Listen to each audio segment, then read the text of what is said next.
For posterity's sake, it's whatever time you're watching this. Because this is a pre-recorded episode. Season 16, episode 8, 729 times you have been welcome to the Clubhouse podcast, your one-stop shop for all things sports, entertainment, pop culture, and pro wrestling. Normally live on Thursday nights at 8 Eastern. But this episode and the next one are going to be pre-recorded because our schedule has gone kind of haywire. And if we don't do these re-recorded, we're not going to get to them. And we want to get these to you in time for you to be able to maybe, I don't know, make some informed decisions. Maybe you're in Vegas. Maybe you're in a fantasy football league. Maybe you just like to hear us run our yaps. If the latter is the one, God bless you, because somebody has to. Welcome. My name is Rob. I am the executive producer of the Clubhouse podcast, and I might be in a different shirt in the next episode. You don't know. But we're recording them on the same day, so we might not be in different outfits. You don't know. That man is my co-host, and he is the Schwab of this thing. He is Alex. You know, I take that as the highest of compliments based on how highly we have Howard Schwab remembered. But in case you were wondering, we are going to be covering both the AFC and the NFC in this. And if you are asking yourself, why would I listen to these three? Let me tell you, Rob has had a Super Bowl prediction correct for, I think, 3 or 4 years running. I hit 70% on my fantasy and team clips last year. And on top of all of that, when we did our over-unders predicting how many wins, not just over-unders, Don ran away with it in the correct amounts, including getting, an entire handful exactly right. So we might know a few things about a few things. And that would bring us to the man at the bottom of your screen. He is the official fact checker of Sooner Gator Productions and a man who is rip-roaring ready to go because he might have Aaron Rodgers for a second season. You may know him as Igbunu, but his mama named him Don Ford. I'm going to call him Don Ford. Hey, man. Get into all that. He said it today. He did about a second season. Like I said, speaking to Schwab, if you listen to us, you might be investing with Charles Schwab because we're that good. I wasn't going to say that. I wasn't referring to Charles Schwab, but hey, I like that line. That's a decent line. It's almost as decent. It's almost as decent if we could convince Don to play fantasy football this year and use the Buc-ee's logo with Bucky Irving's face. He might have to. We don't know yet. All right, Alex, you are running this thing, so make it so, number one. So allow me to apologize up front. If it looks like I'm looking away from the camera and being unprofessional, I do have all of my research and notes. But straight off the top, I want to thank a few people, especially Matthew Berry, Warren Sharp for the free book this year. That really helped out a lot. But those two are two of the best in the industry. No free ads because they were gifts. But we like to go in order. So we're starting with the AFC because that's alphabetically before NFC. But we are going to hit the divisions East, North, South, West. And also each of the teams. I was getting to that. Okay. Because we are also going to hit the team names alphabetically. So don't read into which team is brought up first. It's literally just in an organized fashion because boy, was I up against it this year. So if you can do the math and know that the AFC East is first, you know those Buffalo Bills of every year with Josh Allen and making the playoffs. So, gentlemen, I'm going to ask you a question first. Do you want to do your win predictions before or after the notes? I would like to know with the over-under because that's going to help me. Oh, I'm planning on giving the over-under up front. That's why I'm asking. I'm going to wait till after the notes because sounds good. I'll close the notes with what that number is, and then we'll go from there. But of course, Josh Allen was the MVP again last year. But can you name who his leading receiver was? Because Stephon Diggs. Nope, he was in Houston and had a torn ACL. But last year it was Khalil Shakir, but the man has no big receivers. If you watch Hard Knocks, don't fall for the Hard Knocks bump. Don't fall for the Hard Knocks bump. Every one of those touchdown passes was going to Keon Coleman, who was a rookie last year and dealing with injury. So Keon Coleman might be really good. But the craziest thing with the Bills, who won a lot of games last year, they have the 5th easiest schedule this year, which is not normal for a team that won their division. However, the balancing in that scheduling, they are 29th in rest disadvantage. Now, the way I'm going to talk about rest disadvantage is how much time a team has to prepare for their next week compared to their opponent. In a perfect world where everybody just plays on Sunday, it would be even for everyone, even on the bye weeks. But that's not how we work when we have games on Monday, Thursday, Christmas, Thanksgiving, any kind of leap year day that gets a date. But Black Friday's got games this year. That Saturday's got games this year. It's all craziness.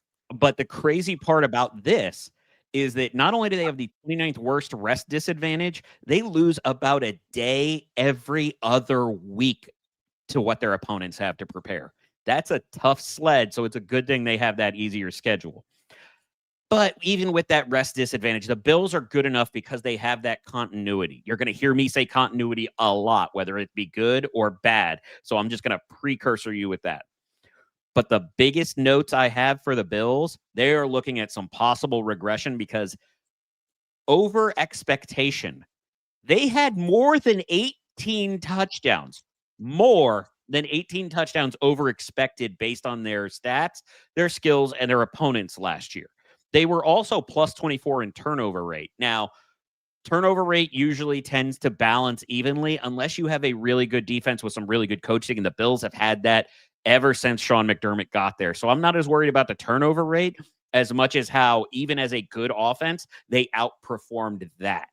So for fantasy purposes, I'm loving getting Keon Coleman late, Khalil Shakir late, but that's just because that's who Josh Allen has to throw to. I'm hoping Dalton Kincaid can overcome his injury woes from last year, and we can get some more passing from Josh Allen than having him just be a stallion running the entire time.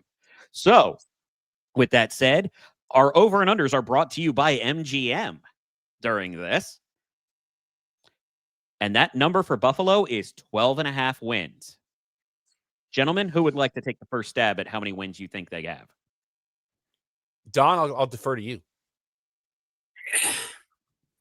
Buffalo, I think they, like Alex said, has a easy, less competitive division than other teams have in some other divisions. You got the new coach with the Jets, rookie, and you got the new coach with New England, but this guy, Mike Vrabel or whatever, he's not new. So he has some, experience with him, but still, I think that division's going to be with new coaches, so forth. And they just got signed the 4-year deal with their running back. And then they're used to playing in the cold already. So if they go warm in December, it's not vice versa like Miami. But I still think that they will. You said the over and under is 12.5? Yes, sir. Yeah, they'll go over on that, on the over. And I think they will get 13 and win the division. All right. How about you, Rob? I think I'm moving the wrong. No, I'm moving the right ones. I don't even know what I'm doing anymore. Here's what you need to know about Buffalo's schedule. 4 of the first 7 games are primetime games, which is alluding to what Alex said earlier about them shorting a day. Then they have the bye. They don't have another primetime game after the bye until Thursday Night Football on November 20th. And then they don't have another primetime game at all. So they're kind of front heavy a little bit. The bye is in week, I think, did I say 1, 2, 3, 4, 5, week 7. Did I get that right? Yeah, week 7 is the bye for them, which is right in the middle of October. I think 12.5 is way too generous. I'm under at 9. But it also might be enough to win this division because this division is chaos right now. I'm really surprised to hear you say 9. Now, one thing I will say, gentlemen, is This might be the only division where I have notes about the coaching on every team. So Don is really on top of something there. And it's funny because I noticed last year, Don and I had our numbers lining up a lot, which is why I specifically am not saying mine first this year just for that sake. And I already have mine here. I also have them winning 13 games because of the easy schedule. So next up is Rob, do you want to take this one? Give it a little bit of a song to it. Miami has the Dolphins, the greatest football team. We take the ball from goal to goal like no one's ever seen. We're in the air. We're on the ground. We're always in control. And when you say Miami, you're talking what used to be the Orange Bowl. Because I'm not using the normal. I know you're not. I may be dumb, but I'm stupid. But you know what? That was a brilliant dramatic reading, sir. So that's what I do. Miami Dolphins. They were everybody's favorite team to watch a couple of years ago. They had a game where they put 70 on Denver. And boy, have they dropped off since then. So the biggest note you have there is the fact that they traded for Darren Waller, who, checks notes, attempted to have a rap career over the last couple of seasons instead of playing. But they also traded Jonnu Smith and all 111 targets he had to Pittsburgh. The good note here is for fantasy, I don't think Waller is going to be that great. He was already older, a little bit slower, a dramatic talent when he was younger, but you also have to realize that he started his NFL career a little bit later based on some problems. When a tight end or even any big target getter or receiver like Jonnu Smith leaves a team, those targets tend to fall to either the second wide receiver or more often to the running back. Devon Achane is already one of, if not the best receiving running back in the league when healthy, because he's had problems. But he already led the league in catches by a running back last year, and he's probably going to get even more. I wouldn't be surprised if the entire offense is just dump it to Achane, hope that Tyreek gets his head on straight enough to be Tyreek. But where I really think the other part is that Jalen Waddle should be coming into a season healthy for the first time in a few years. He should step it up. People like to forget that Waddle was among the league leaders in every receiving category before Tyreek Hill came to Miami, but he took the back seat. Personally, I think Tyreek is starting to lose a step and is going a little insane. You see the offseason news, we all know. But I really don't feel good about Miami. I think the team is going to be terrible. I think McDaniel's going to be fired mid-season. I don't know if he's first, second, or third, but I don't think this team's going to do enough because even if the offense is better, last year also showed that all you had to do was lose Tua, lose a blocker, and everything fell apart. This offense is too fragile. And even with a good D last year, it wasn't enough. So, gentlemen, and I'll keep this in the alphabetical form. Don, with Miami having a 7.5 win line with MGM, where do you see the Dolphins this year?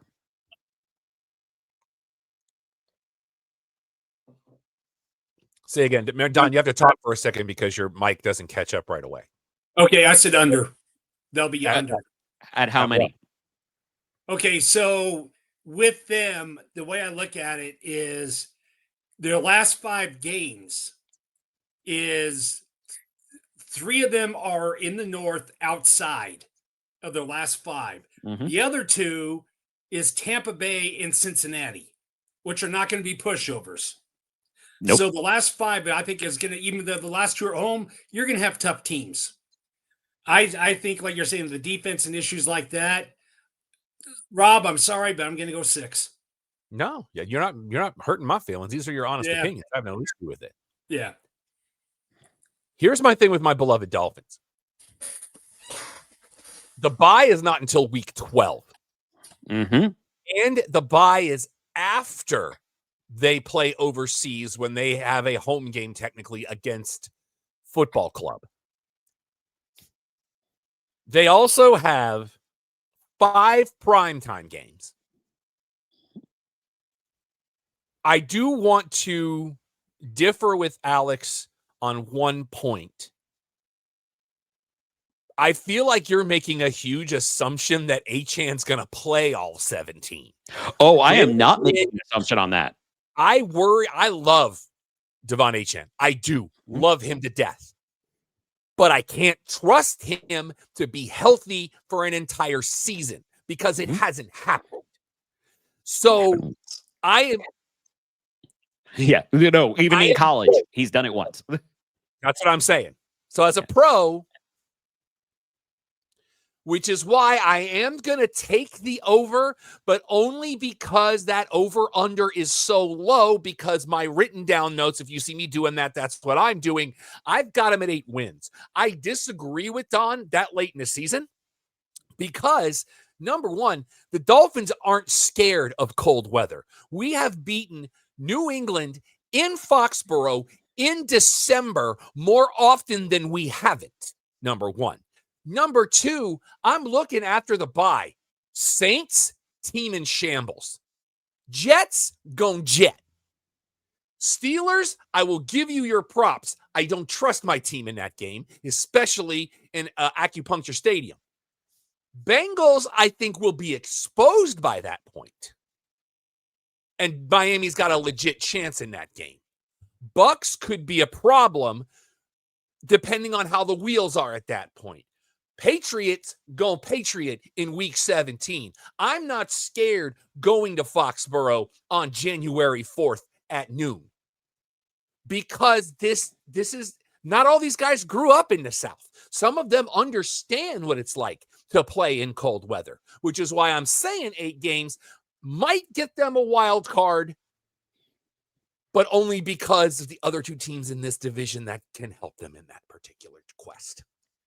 Now, I would like to rebut one thing you said, Rob. I only think Achane plays 14 games, but I think he'll still catch enough passes to lead the league at running back. Fair. That's fair. Now, the other part you would like for the over in that scope is there was a lot of talk about Jalen Wright and that rookie Ollie filling in for when he's out, because all of these dudes can catch and run, and I believe that's going to be a lot of the offense this year. But to counterpoint that, yes, they have beaten New England in December, but they haven't done it with this team under McDaniel historically. That's been the running theme of them making the playoffs and losing in cold weather. However, I think the adjustment will be the running backs and the short passing game to that. So, you mentioned Foxborough and the Patriots. Don had previously mentioned Mike Vrabel, who has one of the best winning percentages in Houston Oilers / Tennessee Titan coaching histories, and they still fired him. He brought a lot of his crew in. He is really good.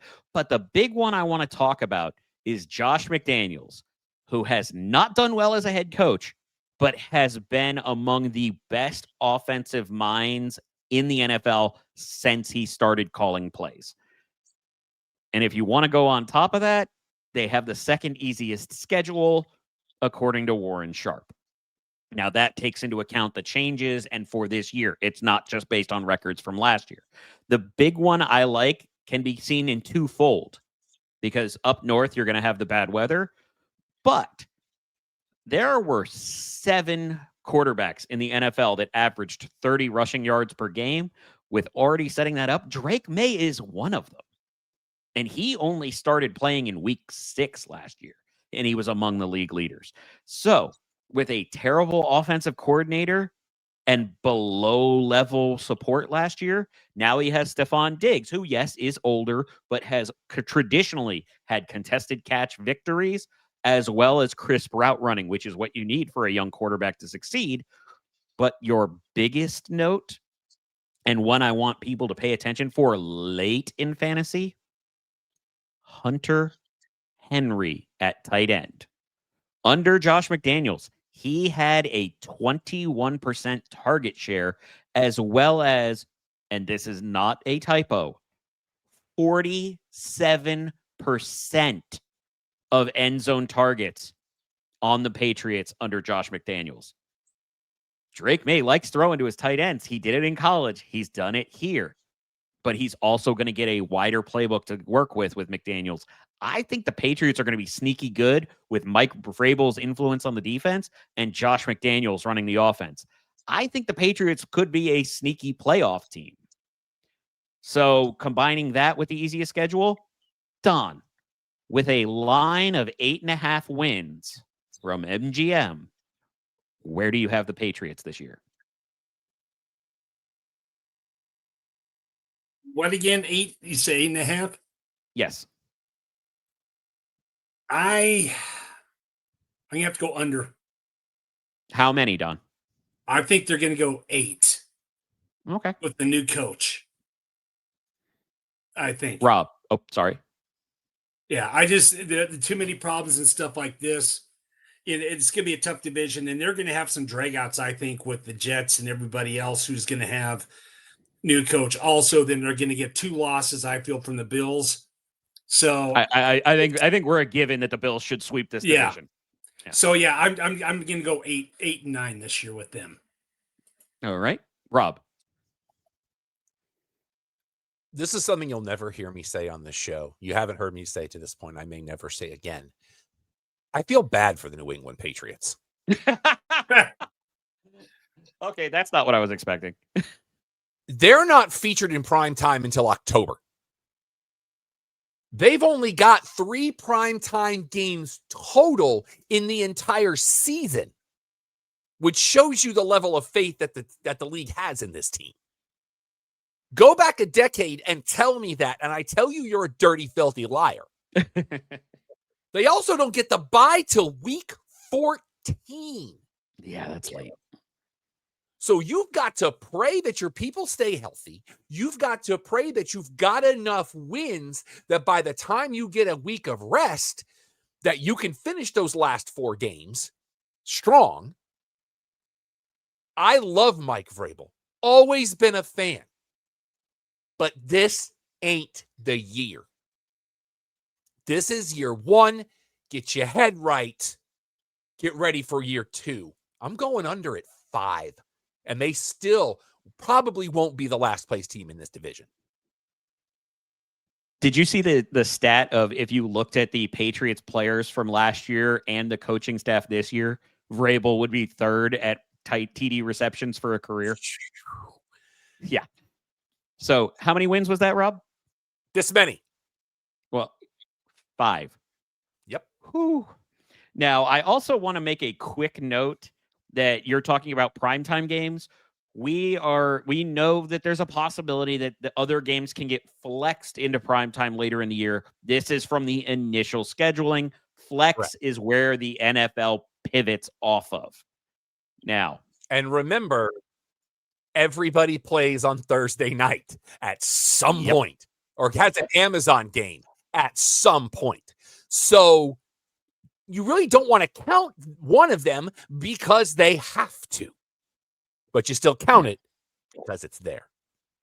Yeah, the other one I want to throw in there is Travion Henderson is electric, but his preseason performance is pushing him too high in fantasy drafts for me to recommend. So don't think we forgot about him. It's just a value-based. And gentlemen, I'm very happy to say that we have our first team that Don and I don't have the same number on because I have them winning 9. So, going from one team I have high hopes for to another team I don't have hopes for, period, because the Jets are, I'm going to say this, the Jets will be good for fantasy if you get the right people. And by right people, I mean Justin Fields and Garrett Wilson. That might be your entire list. But we talked about the coaching changes. Don was very correct in pointing out that this is Aaron Glenn's first swim as a head coach. All of his coordinators are coming from Detroit with him. But one of my favorite facts, thank you, Matthew Berry, on this one. Did you know that since October 2022, the Detroit Lions, of which Aaron Glenn was the defensive coordinator, only gave up 6 games of 100-plus yard rushing? Half of them were Justin Fields. And when Aaron Glenn became the head coach of the Jets, he said, I want him. He wants to play to Justin Fields' strengths. He wants to try and mold the offense by hiring offensive coordinators that understand into a closer representation of the Ohio State offense that made Justin Fields a high-value draft pick. But it's not going to be all good. I know Breece Hall historically has had some real good value in fantasy, but his fantasy value has always been tied to his targets. Every year that he has averaged more than 5, he has been an RB1. No running back has ever averaged more than 3 with Justin Fields at quarterback, and that was last year with Arthur Smith, who loves his running backs. The Jets are going to go as far as this defense can carry them. They made some moves acquiring a couple of defensive linemen, but outside of Harrison Phillips, it felt more like stopgaps, no pun intended. So, Don, with the win line for MGM on the New York Jets, Jets. Oh, I was waiting for Rob. There's Rob. At 6.5 wins, where do you have them? See them going over at barely at 7. And put it this way, yes, I said they have a new coach, but in a way that can be a good thing. You look at, for instance, my beloved Steelers and Cowher's first year as coach and how he turned that team around. And nobody saw it coming. Could that happen this year? Yes. Possibly, probably not. I see a losing record, but a high losing record. So, and plus, again, having that tough division with 2 losses to Buffalo, in my opinion, which will happen, I feel. And Dolphins, you never know. New England, you never know. There are going to be some tough games this year in the division between those 3.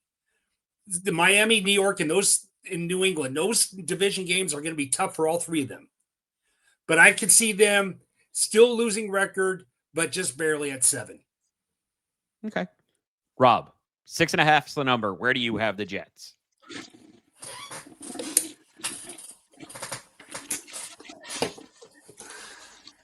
Why does it sound like a chair squeaking? That is the toilet. Oh, it did not come through clean. I'm sorry, sir. Allow me to try it again. Yeah, I hear it.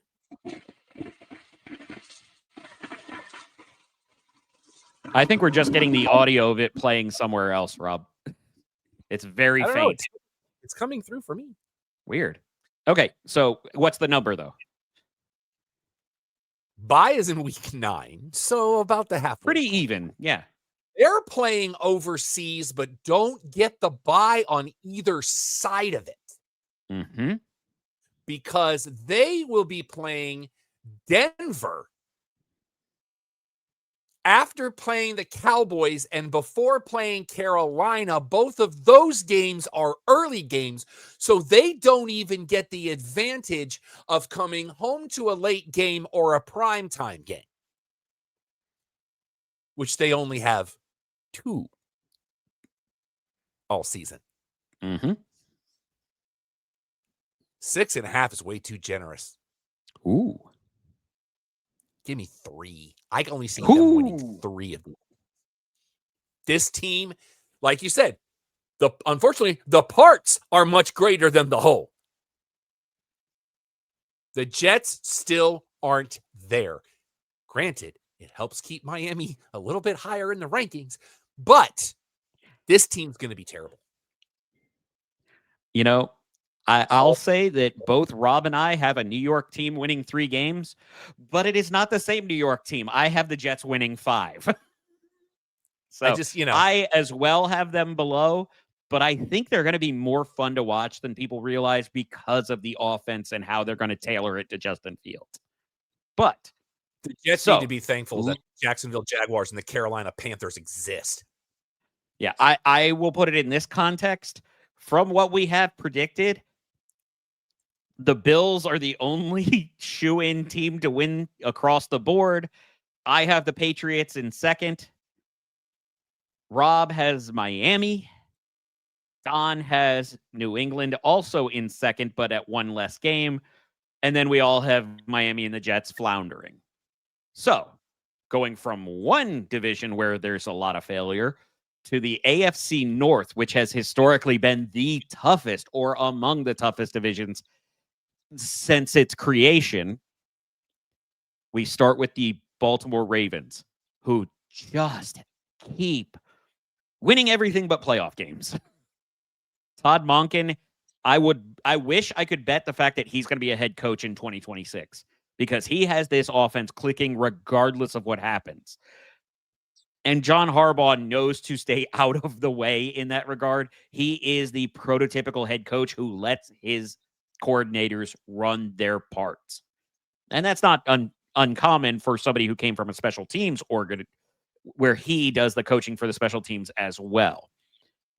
They have a really tough opening schedule, like some real tough games, even opening against Buffalo, which if you think back to last year, they had the open against the Chiefs coming off of their Super Bowl win as well.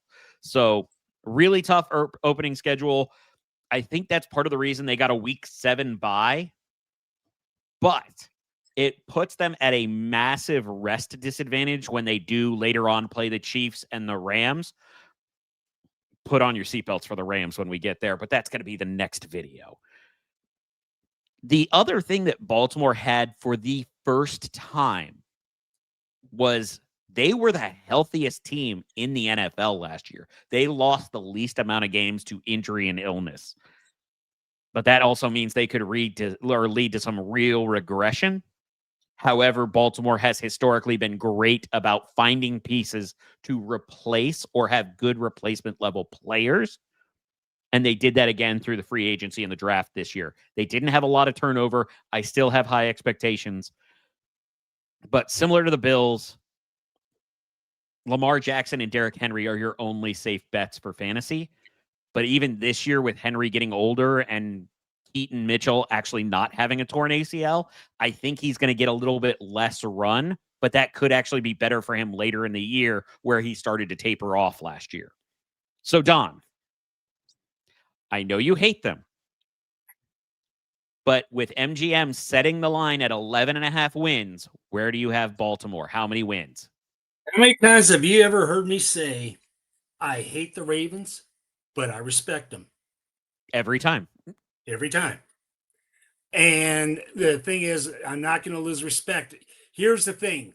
This schedule, they are taking on 9 of their games are against teams that made the playoffs last year. Mm-hmm. Tough so schedule. That is, in a way, a tough schedule compared to other teams. And, of course, you're looking at the AFC Central, where it don't matter when Pittsburgh and in Baltimore play, it's always within 7 points. Like I've always said, Baltimore could be 13-1 and Pittsburgh could be 2-12, and it's still going to be a close game. Yeah. You know what I'm saying? For our younger audience, the AFC Central was the precursor to the AFC North. Yeah, to the north. I'm sorry. I would say no. I just wanted to clarify. You're not wrong. Yeah. I'm just clarifying. Yeah. Okay. But I say north. So the thing is, though, they're going to be the tough ones in the division. Even though the games are going to be tough, and when they're playing Cincy and Cleveland, it's still going to be tough, even if they stink against all 3. But with the tough schedule and everything, Harbaugh, he makes good adjustments. He's a well-respected coach. You said the line's 11. That's too low. They're going to get 11.5. No, they'll get 13. All of the lines are going to be with a half game, so there will be no push. No, it's going to be 13. All right, Rob. You mentioned the bye in week 7. That's good for them. They're in prime time 4 times this year, very well spaced out. Nobody runs away with the AFC this year. And I'm just going to go ahead and put a spoiler alert out here right now. Week 1 for them is your AFC Championship preview. It's that simple. And it's in prime time. But I'm still going under. I still think 9 wins is enough to win this division. I think they're going to stumble a little bit in the middle of the season, but they'll finish strong. The AFC is a tough mountain to climb.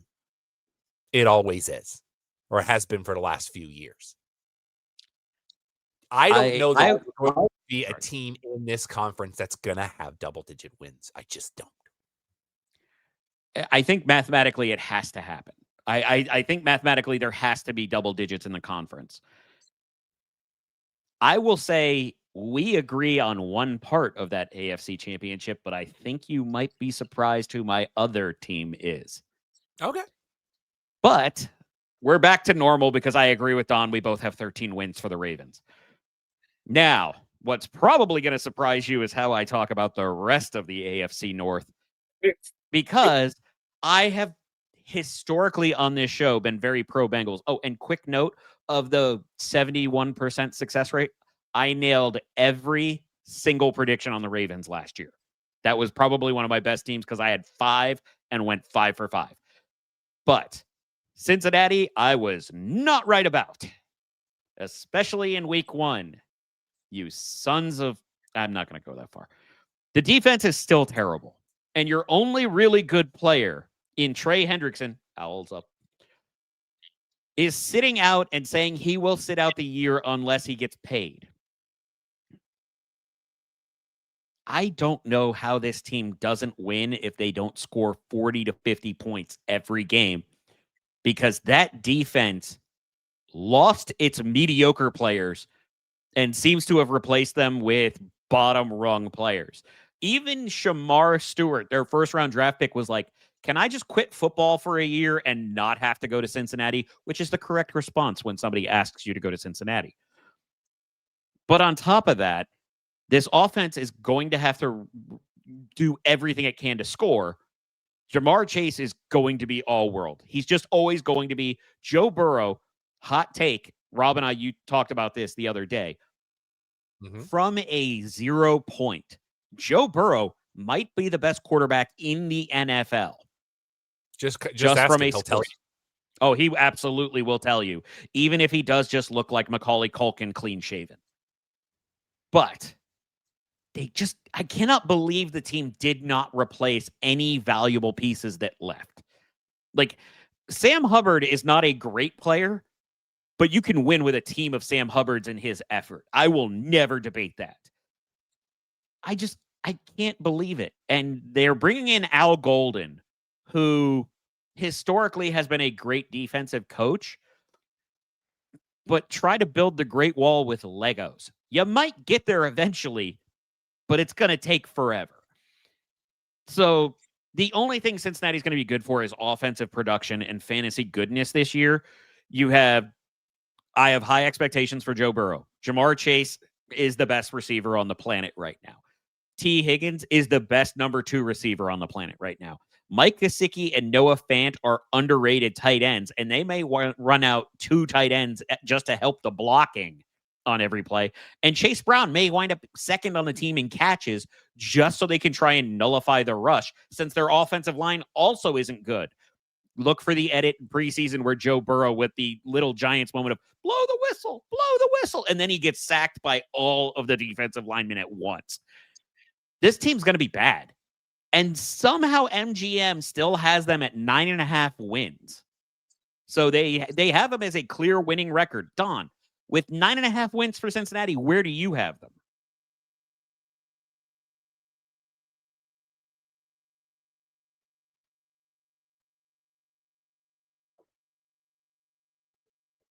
Say 9.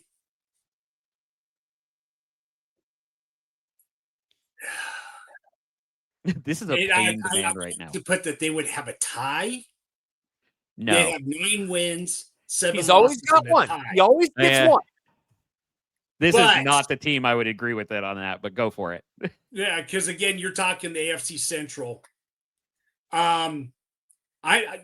You said 9.5 wins. Yep. I would like to say, honestly, I'm going to go. They're going to be good. They're not going to be great, but they're going to be good, and they're going to be spoiler to a lot of teams in their division. So I'm going to say, I can't say 10. I'm going to say 9.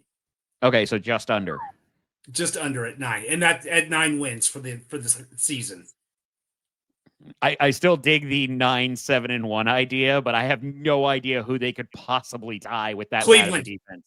No, with that bad of a defense? Yeah, because I think that's that crazy debate. Either that or the Steelers. I could see them with the Steelers. Okay. Rob, where do you have them at?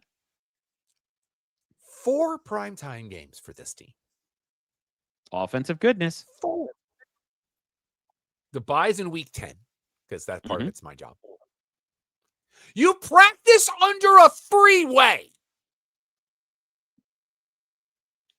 You make your Ring of Honor nominees pay for their own travel and their own hotel because your ownership don't spend money. That alone gives you the karma of 6 wins.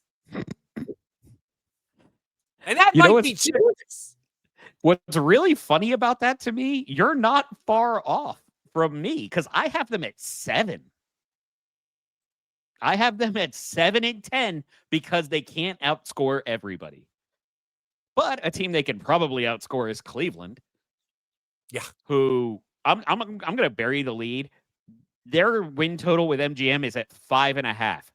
Quick asterisk, guys, 5.5 for Cleveland. But they did name Joe Flacco the correct person to be the starting quarterback. And what's really crazy is their receivers, Jerry Jeudy and Cedric Tillman, were good at the end of the year. But it was Njoku who was targeted on a quarter of his routes last year and led the NFL for end zone targets by a tight end. I didn't even know Cleveland was close enough to an end zone for somebody to lead in anything positive. But the big thing there, and Rob, you're going to remember this for me giggling during the draft last week, in the games in 2023 when Flacco was the starter for the Cleveland Browns, David Njoku averaged 18.2 points per game in fantasy. That would have been tight end 1 last year by more than 2 points per game. I kind of knew what I was doing. But the other hard part is that they have the second hardest strength of schedule. And it's probably going to lead to Joe Flacco getting benched around week 5 or week 6 and replaced with a rookie. Take your pick, whether it's Dylan Gabriel or Shedeur Sanders, because they're keeping 4 quarterbacks.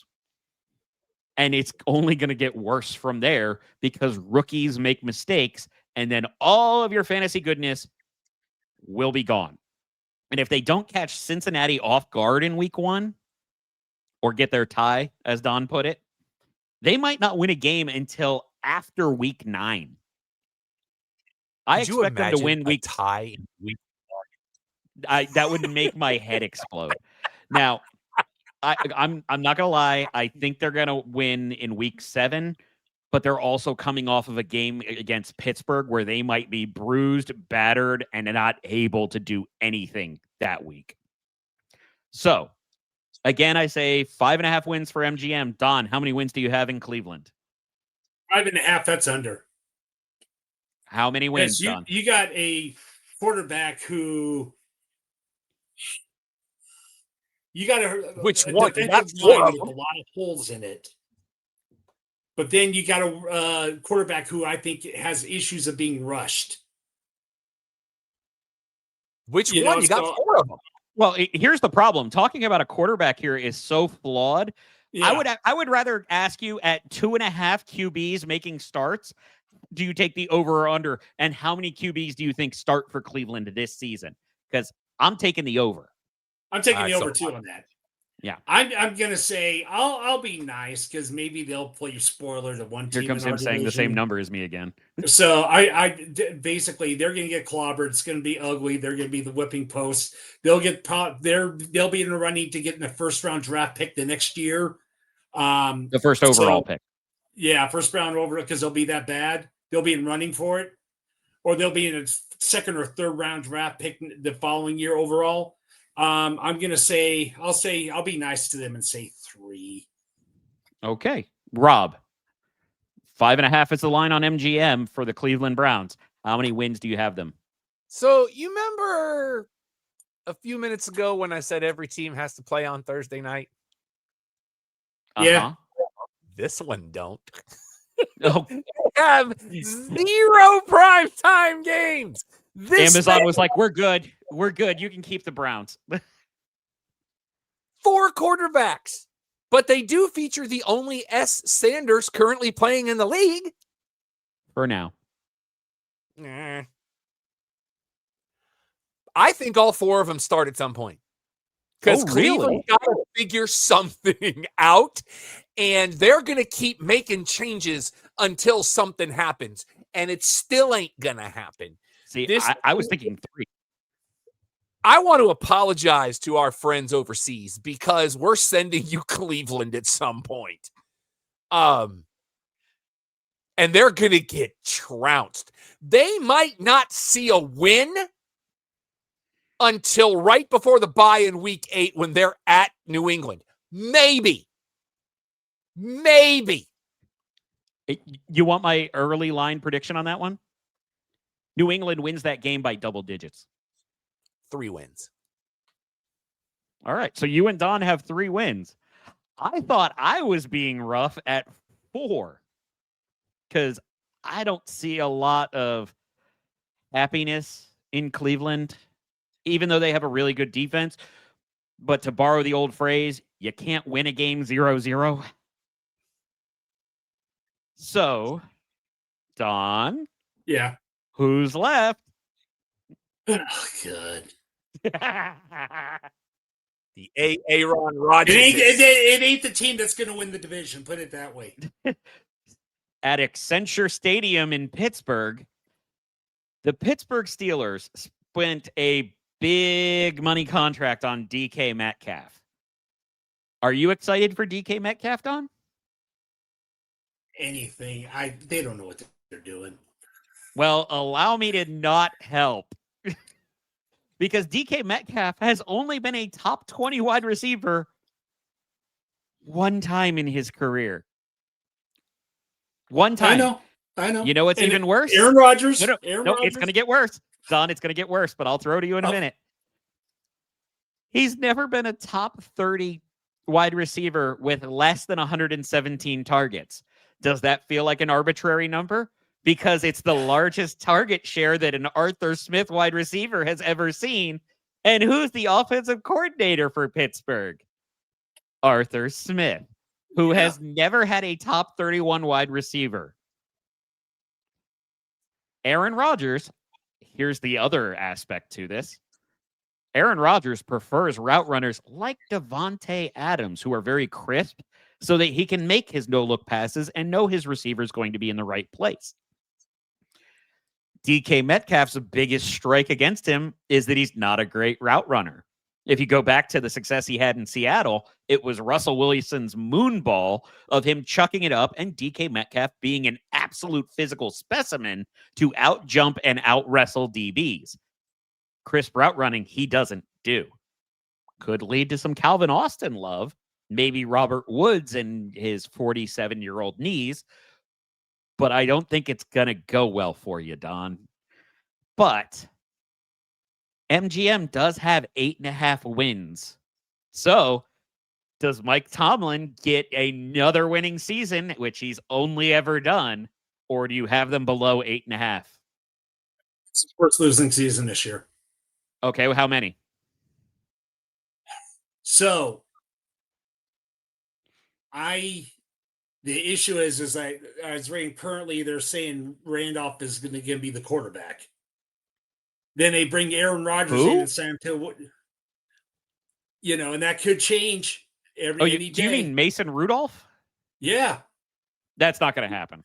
Well, currently, that's one I thing. have no idea who you're looking at, but that is complete hogwash. There was talk of him being starting, and again, you don't know. And then you got Aaron Rodgers, and then you got the Oh, okay. yeah. You're talking about then they brought in Aaron Rodgers. Okay, I thought you were Yeah. talking about Mason Rudolph starting Yeah. this season.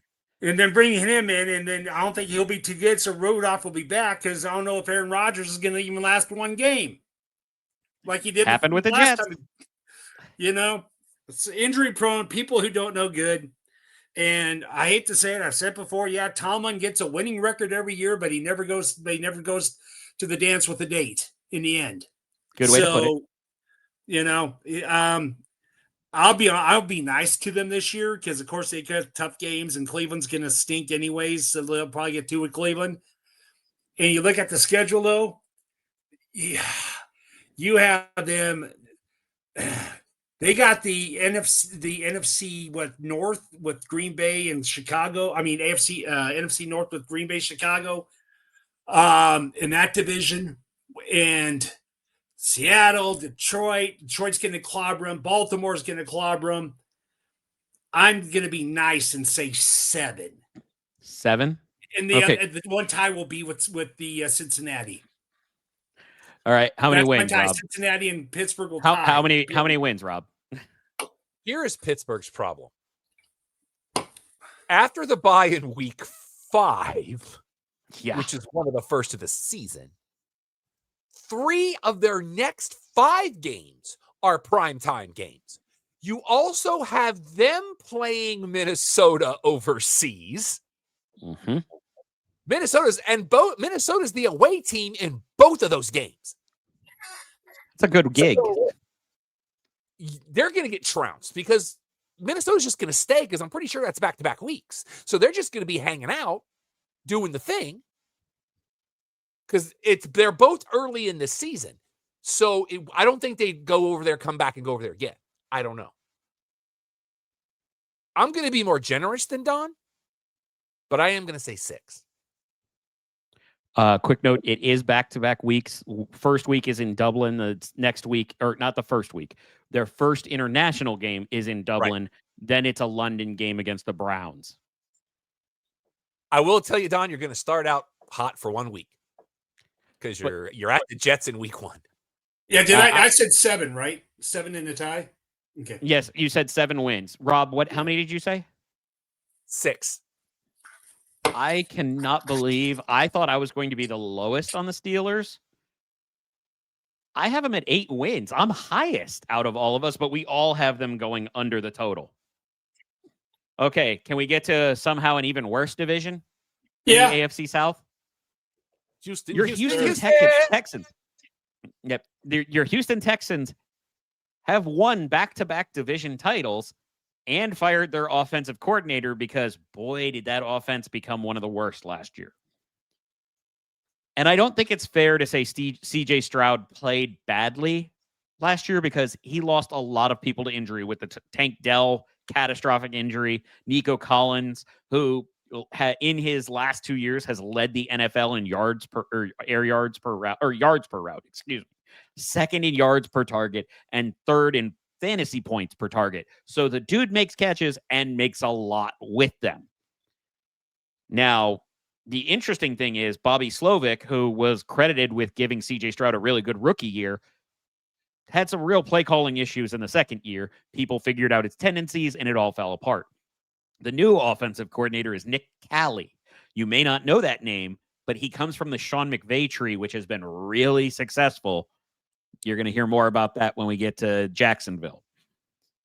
But he was also the passing game coordinator for the surprise division-winning Rams last year. So the dude knows ball. And if you really want it, the fantasy goodness that you can dig out of the ground and find a diamond, know the name Woody Marks. Joe Mixon, they don't know if he's coming back.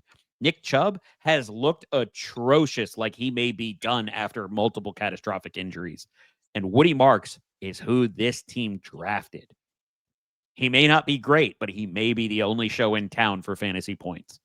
So, interestingly enough, this division as a whole has the lowest total wins expected from MGM, but Houston's expected to have a winning record because they're at 9.5. Don, in this weak division, how many wins do you have for the Texans this year? I'm going to say they'll be above barely a 10. Because when they added C.J. Gardner-Johnson. That's a great pickup. With Stingley, Bullock included, who, had all the interceptions last year. Mm-hmm. The defense is going to be good. Like some years, my Steelers have a great defense, but the offense sucks. I think the offense is going to have some issues, but the defense will help straighten that out where they have a winning record this year. So that's why I think they'll be at 10. I like it. Rob, how many wins do you have for the Texans this year? Texans have 2 primetime games, both after the bye, and they're going to lose both of them. Because Mm-hmm. you're playing Seattle and you're playing Kansas City. Good luck with all that. Buys in week 6. Give me 5 wins. Whoa. Houston is just one of those teams that struggles. They look great on paper. I love CJ Stroud. I'm a huge fan. Love that kid. I just don't trust this team. I am shocked right now. What if I told you I have more than double your wins? I would say that is your opinion that you're welcome to. Well, I will also say I have them at 11 wins and 0 playoff wins because I think they sweep the division for over half of them. Because, oh man, I am shocked. There's only one team that will be worse than them in this division, and I think we know who that is. There's another team there's going to be one team that wins it. There's going to be one team that's going to threaten. There's going to be Houston, and then there's going to be one worse than them.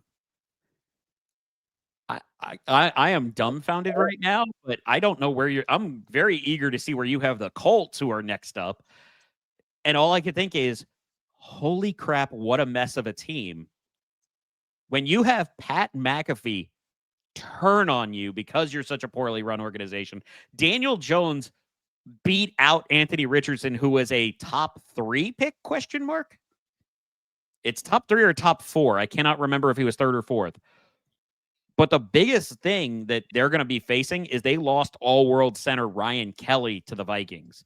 And his right-hand man, Will Freeze, is gone. Every play they run might wind up going behind Quentin Nelson on the left side. And spoiler alert, Jonathan Taylor's right-handed. That's not going to work out well. But I still think Daniel Jones is the right pick between him and Anthony Richardson because somehow they threw Anthony Richardson out there without any kind of development, and he set records for inefficiency and incompletions and off-target throws. It was so bad, and that same terrible coaching staff is still there. I am shocked that MGM has the number at 7.5 wins. Don, where do you have the win total for the Indianapolis Colts this year?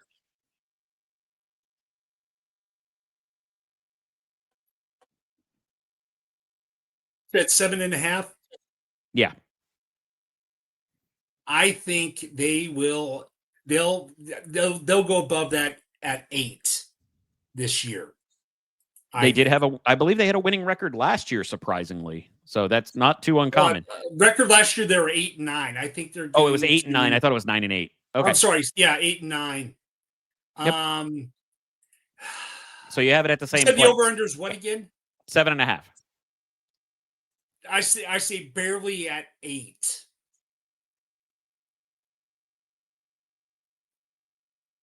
Okay.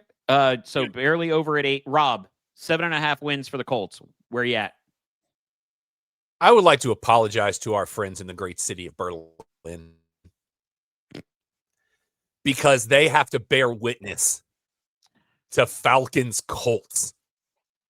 Ich bin ein Berlin. Oh. They don't even get an Amazon game. They got one primetime game. Week 11 is the bye, which is after the international game.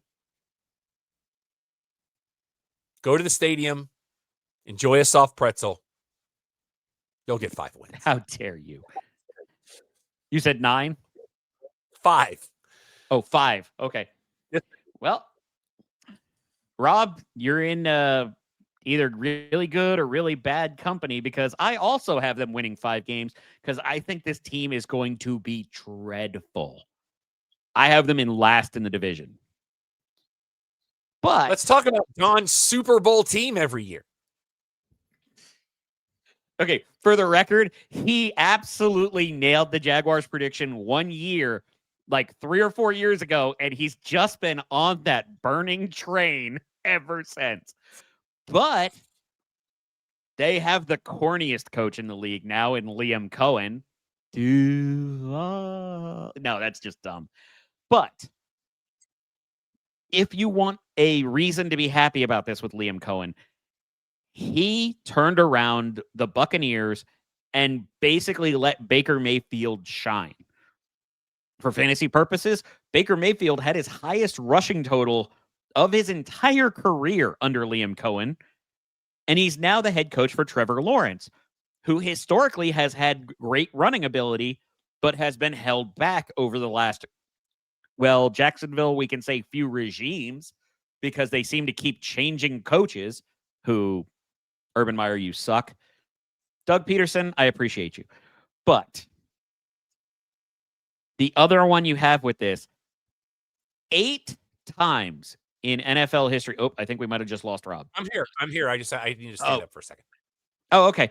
But 8 times in NFL history, a rookie wide receiver has averaged 16.5 points per game. The only other players to play a second season, big asterisk, you're going to see why in the NFC video, has averaged over 18 points per game their second year. I say that because Brian Thomas Jr., big hit for me last year, did exactly that. And almost every one of those other receivers went on to become a Hall of Famer. Sorry, Odell Beckham Jr. I don't think you're going to make it. But they're playing in a really weak division, which might artificially enhance their wins by the end of the year. But they might not win in the U.S. until week 9. And I say that because I think they win in week 6. But the big thing with NFL teams is when they make smart moves. It's part of the reason why I'm always on the Baltimore hype train. They do those little things that don't grab headlines, but they make teams win. This season, Jacksonville did a lot of that, signing some good, cost-effective offensive line.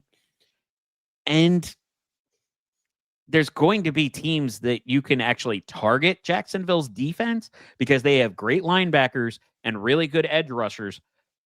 But that's it. Expect passing games to go nuts on them, which is going to make Jacksonville have to throw a bit more to Brian Thomas Jr., Travis Hunter, maybe some Travis Etienne.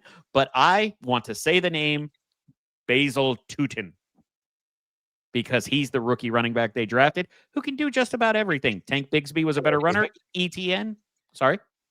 Hello, Basil. Spells it a little bit odd, but MGM sees Jacksonville on par with the Colts at 7.5 wins. Don, how many wins do you have for the Jags? Your beloved Jaguars. They'll go above the 7.5. I think first off, I think honestly, I'm going to be daring and say they're going to split with the Texans. And honestly, I think they'll have 2 wins against Tennessee because they're not going to be tough at all. And then they got the Jets. So then plus, the thing of traveling out and everything like that too. And even they might beat Pittsburgh. I hate to say it. You have, if, for instance, Lawrence, if he's healthy and can come back, he could work good with Cohen, I think. And you got Brian Thomas and you got Hunter in there too, Travis Hunter. So you got some little good targets in there. I'm going to be daring. I'm going to do it just this year and say, what the heck? I can give them, I think with the Jets and also with Tennessee, I think they'll split one with the other 2 in the division. I think they'll beat Pittsburgh.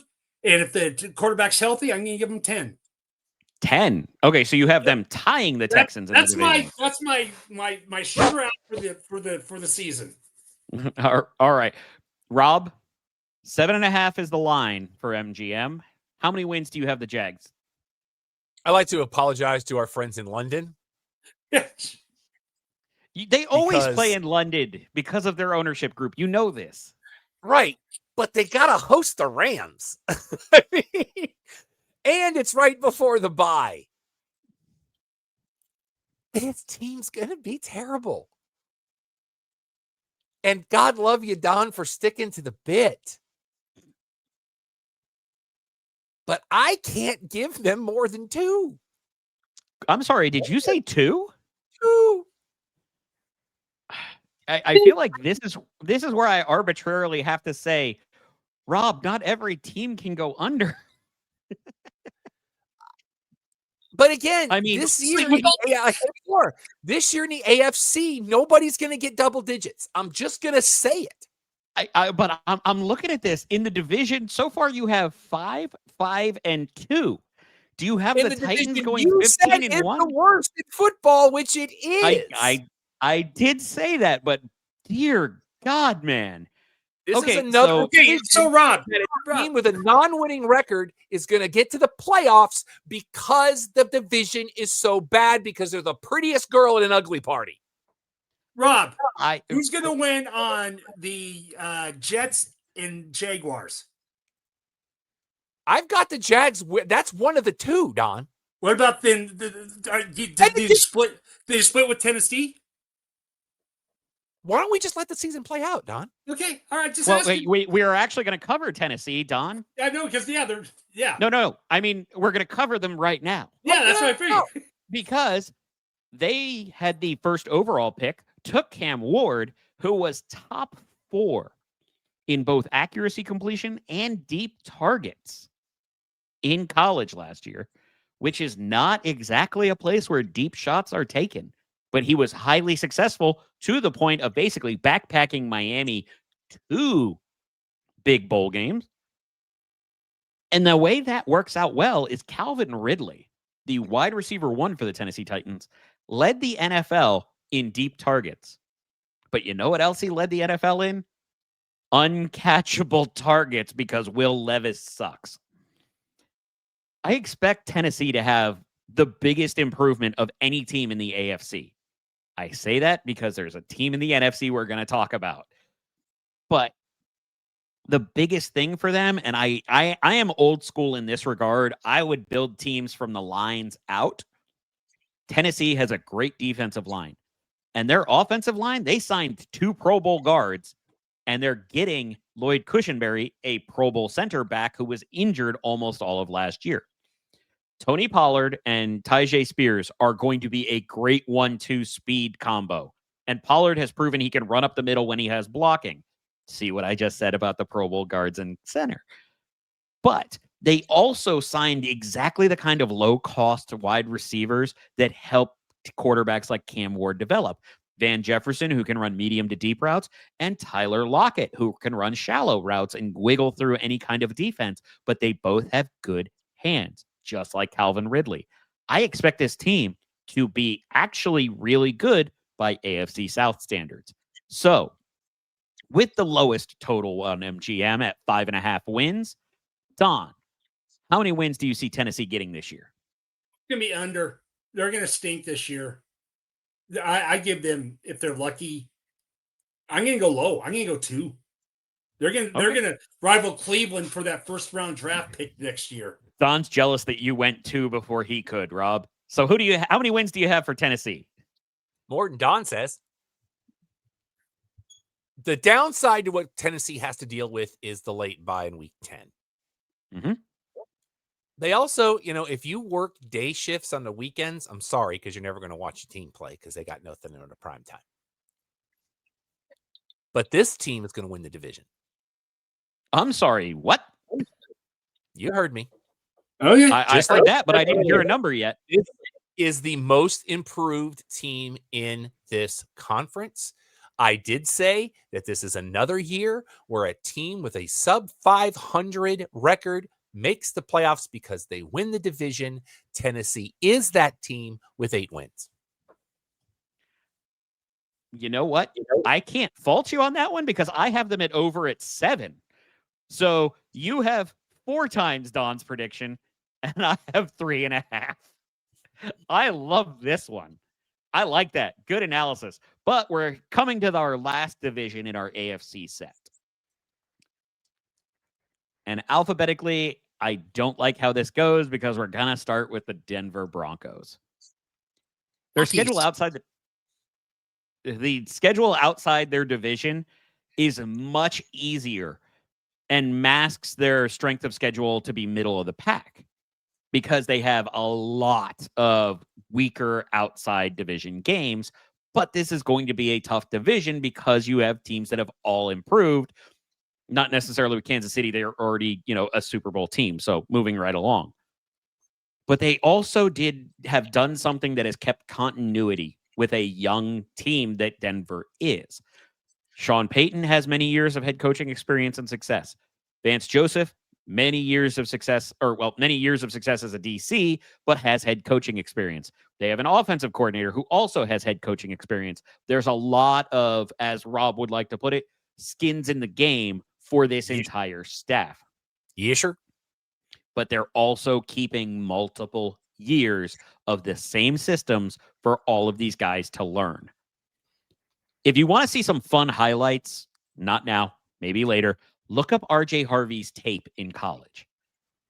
He ran everywhere. He was arguably the most successful runner in college, and that includes Ashton Genty, even though Ashton Genty had such a great year. Put a pin in it, he's in the Raiders. But he's not going to get a shot right away because they signed J.K. Dobbins to be that guy. Now, we always hear about we really got our guy from coaching staffs. J.K. Dobbins was on the Chargers and far exceeded everybody except me. Everybody's expectations last year, and Denver saw that they could utilize him. But R.J. Harvey is the guy they were salivating over for the draft. Here's your big hot take for this. R.J. Harvey is your new Alvin Kamara. Book it. All right. And the defense is going to continue to shine. They are an elite unit getting the most out of everything because that's what Vance Joseph does. He shuts down offenses. And they're going to be great early on. You know me. I only take one defense in fantasy, and I try to target good schedules early on. I might not be able to target because Denver could be number 1 overall, go earlier than I like taking a defense. But outside of a game against Cincinnati and 2 games against Cincinnati and Philly, they might set records for lowest points allowed at the beginning of a season. So, obviously, you can hear there's a lot of excitement in my voice for this team. MGM has less excitement at 9.5 wins for the line. Don, I know you hate Denver with a passion, but how many wins do you have for them in 2025? It's 9.5. Here's the thing. I think you're going to have, this is going to be also a tough division. I think you're going to have KC who's going to not do as good as last year, but they're still going to be tough. And I think you're going to have issues with the LA also. So 9.5, I'm going to have to say I'm going to go under barely I'm going to say 9 on this one. Okay, so half a game under. Rob. Half a game under. If I have to do the over under, how many wins? I'm going to say, actually, I think they're going to, I'm going to say 8 because they're going to have a tough division. Okay. Rob, how many wins for the Denver team? Half of this division's tough. I agree. Even though they have the bye in week 12, which is, I think, the latest you can have, isn't it? 14, I believe, is the latest. 14. They've got KC before it and the Commanders after it. So you're not going to have a whole lot of time to get your head right in the bye week. They've got 4 games in prime time because Denver. I'm going to go with Don's initial guess. I'm going to say under, but barely at 9. Are you ready for Alex's hot take of the year? Go for it. Denver wins the division and faces Baltimore in your AFC Championship game. Woo! I have them at 12 wins. All right. I have a lot of faith in this coaching staff and the players involved. Bo Nix is awesome. So if Denver's winning the division, that obviously means the Chiefs' streak is over. And I think part of it is the fact that we have become used to Kansas City eking out games. They have an amazing coaching staff, which, again, continues with the continuity, but helps them in those single score games that they seem to win more than the average should entail.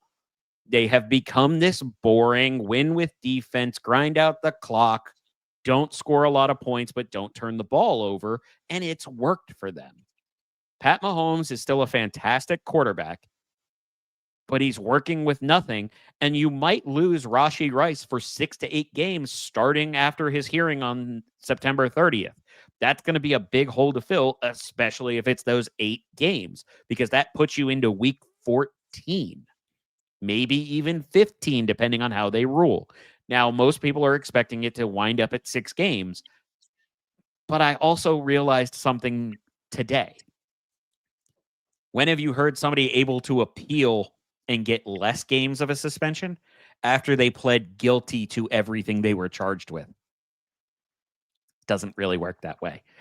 So I expect them to take a dramatic step back because they had to rework their offensive line, losing multiple starters, including their entire left side, a.k.a. Mahomes' blind side. Pacheco is still a solid but unspectacular runner. They don't really have a receiving back unless the ghost of Jerick McKinnon comes back. Travis Kelce is almost my age. Not exactly moving well. He's kind of become Jason Witten. I think he's a little motivated after not being great last year, but I don't know that he's going to be able to be great again.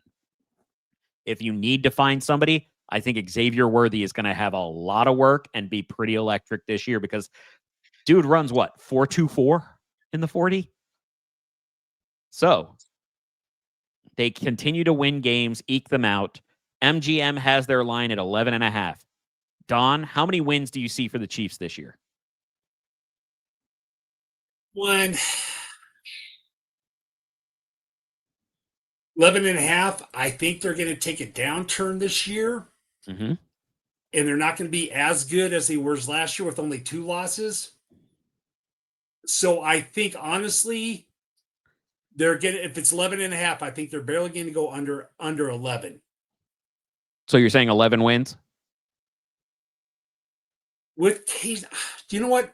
I'm going to be daring. They're going to go down a lot more. I'm going to say 10.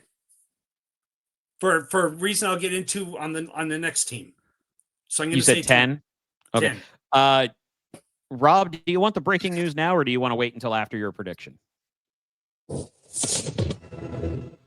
Let's do it now. Moments ago, it's being reported that Trey Hendrickson's holding is over and gets a big pay bump to $14 million more than he was getting paid before. So Trey Hendrickson will be returning to the Cincinnati Bengals, so they'll have one good defender. I don't change my prediction. So, Rob, with the Kansas City Chiefs set at 11.5 wins by MGM, how many do you see? As while we are taping this, Isaiah Pacheco has just scored a touchdown against the Bears. Bears. When you look at their schedule, shout out Woody Page, they have the bye in week 10. So let's just look at the first 9 weeks. In the first 9 weeks, you know how many games they play before 3 o'clock or 3:30 Central? Real quick note, that is a replay of a game. Oh, it's I thought they were playing tonight. They're playing the whole thing. Oh yeah, no, Okay. that's the way they roll. But that is from last week. Okay. My question remains: how many games before 3:30? In the first 9, because they have In the the bye first- week. I'm gonna say 2. 1. Okay. 1. 7 of those 9, or 5 of those 9, I'm sorry, 5 of those 9 are primetime. They've got Monday night and Sunday night back to back. Here's where it's going to get squirrely. I'm not pulling a Don here. Let's be clear on this. There will be no ties, except in the record. And here's where it gets squirrely. They get 9 wins. They tie Denver. They split with Denver, so you have to go to a second tiebreaker to see who wins the division. And I still think it's Kansas City. So that was 9 wins for Kansas City. And we all have Kansas City going under. And they just find a way. It's what they do, especially as long as Andy Reid has a headset. I remembered this interesting fact. I'm checking it out in Warren Sharp's 2025 preview. In the look ahead, the Kansas City Chiefs are favored in all but one game. I feel like I'm going to be betting against them a good bit because I also have them under at 10, the same as Don. So, going to the not competitive part of this division, the Las Vegas Raiders. I'm sorry. Jacoby Myers was a top 30 fantasy receiver in points per game, and he was also top 20 after Davante Adams was traded. However, that team also just signed Amari Cooper earlier today, possibly to be the wide receiver 1, which would still be the second or third target behind Brock Bowers and possibly Ashton Genty. I don't see much happening here. But the other part in small moves that make big impacts, I like Pete Carroll as a coach. I like his philosophy. I like that he brought in Geno Smith because the Raiders were 26th. How many teams are in the NFL? Not many more than that. But they were 26th in yards per pass in 2024. And Davante Adams wanted out so bad, they saw him on the sidelines multiple times saying, I have to get the out of here. So, bringing in Pete Carroll, bringing in Geno Smith, they have been 9th in yards per pass play for all 3 years that Geno Smith was the quarterback in Seattle. The big problem, coming back to rest disadvantage. The Raiders have the worst rest disadvantage in the league. They lose over a day per week. Now, I want you to think about that. Usually it's a day off after a game, and then they start preparations. That means you kill over a day for them to prepare for the next game every week. I think the Raiders are going to get better over time, but this is not the year. Don, how many wins do you have for the Las Vegas Raiders with MGM setting a line at 6.5? It's a tough division.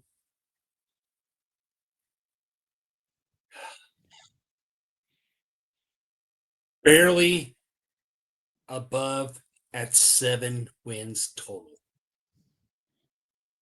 All right. In the Rob. tough division. Go ahead, Rob. I had to redo my, I think, because you did the Raiders before you did the Chargers. And that's I did that reverse. But the reason But the reason that is because loss is LAS and Los Angeles is LOS. And we are talking about the Raiders. Although we won't be doing the full thing for another 3 weeks. I feel bad for the Raiders. I do. How so? It's just, for years and years and years, it's been where players' careers go to end. And I like Pete Carroll. Don't love him because there's some shadiness there I'm not a fan of. Of their 3 primetime games, 2 of them are back-to-back. Again. The bye's in week 8, which benefits them because it's after the Chiefs, and then they can get ready for Jacksonville. But then they got to go to Denver after that on a Thursday night. And then the following week, they're hosting the Cowboys on Monday night. A broken clock is right twice a day. In this case, it will be right 4 times in a season. Not too far off of where I have them. Don is the only one that went over for the Raiders. I have them at 5 wins and under. All right. You ready to close out our AFC divisions? Let's do it so we can take a quick All break right. and then to the NFC. Rob, Or do you want to say the thing day- about the Chargers? Or a day, depending on, when you watch this. I don't know.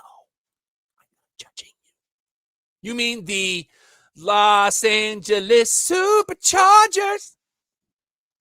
I was actually thinking you always loving to say Chargers going to Charger, but I'll accept Because that as well. We're not there yet. Okay. But they went out of their way to sign Najee Harris, who then proceeded to potentially blow out his eye in a fireworks accident. But they also, similar to the Broncos, got the running back they really wanted in Omari and Hampton. Unless Najee Harris winds up getting run in front of him, and I can't imagine why they would. We've seen him plod successfully in Pittsburgh long enough. Ladidi McConkey should be among the league leaders in receptions, but the coaches don't want to pass. They are always going to start trying to run some more. That's what Greg Roman does. That's what Jim Harbaugh does. It's what they want to do, and they hope Omari and Hampton can be that offense. However, the bigger problem is their defense lost some key parts, didn't really replace them with a lot, but they also lost their left tackle in Rashawn Slater. I don't know how much time they're going to have to throw passes.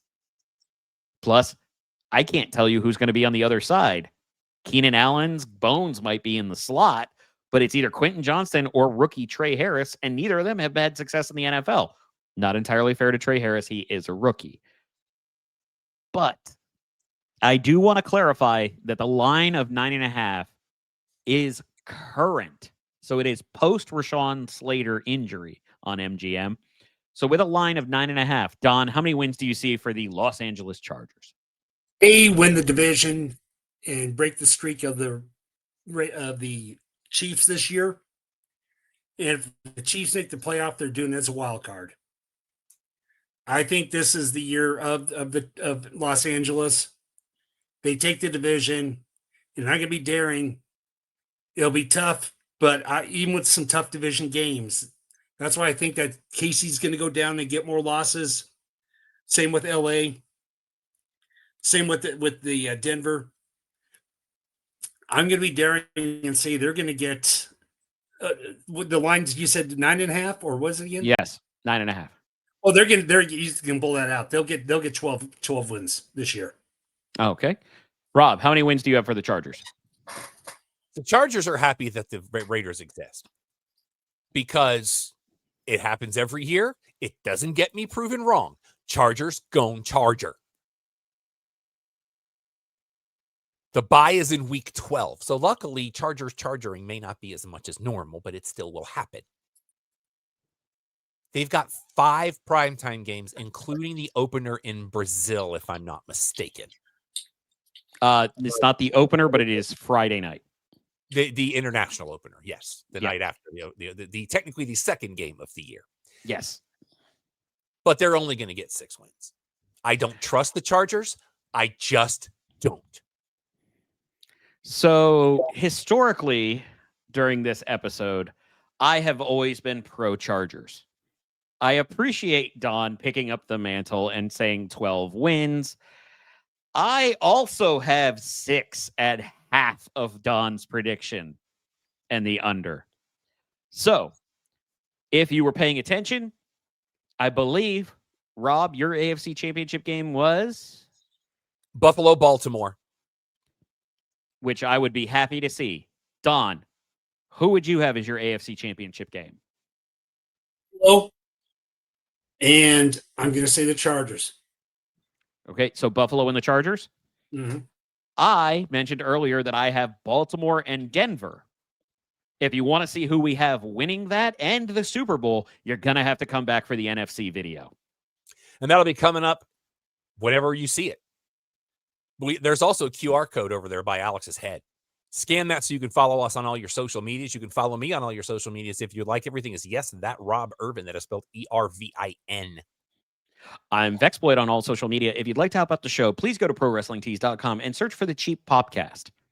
We have a lot of different shirt designs and a lot of different color options in there. If you're an artist and you want to contribute or tweak a design, you will get paid 100% of the proceeds for every shirt sold. And you can send that to me at alex@theclubhousepodcast.com. That URL to get those awesome shirts that even make me look good. Proceeds.com/JPodcast at Twitter and Igbunu IGBNU. If you want to smash your place, email me down to clubhousepodcast.com. Email Don for information on how we can come do a live remote show. We love doing live remote shows and hang out with the Empire. Also, check our social medias. We've got quite a few of those coming up. You can email me questions, comments, concerns. Tell me to go pound sand. I am Rob at theclubhousepodcast.com. Charla Marshall's on Pinterest because we are morally obligated to say that. Our live show normally on Thursday nights, 8 Eastern, 5 Pacific, is your one-stop shop for all things sports, entertainment, pop culture, and pro wrestling. So until the next episode, as they say, for Alex, for Don, for the Empire, I'm Rob. Clubhouse is closed. Brittany Palmer, I'd like to know what her picks are. I bet she knows a lot.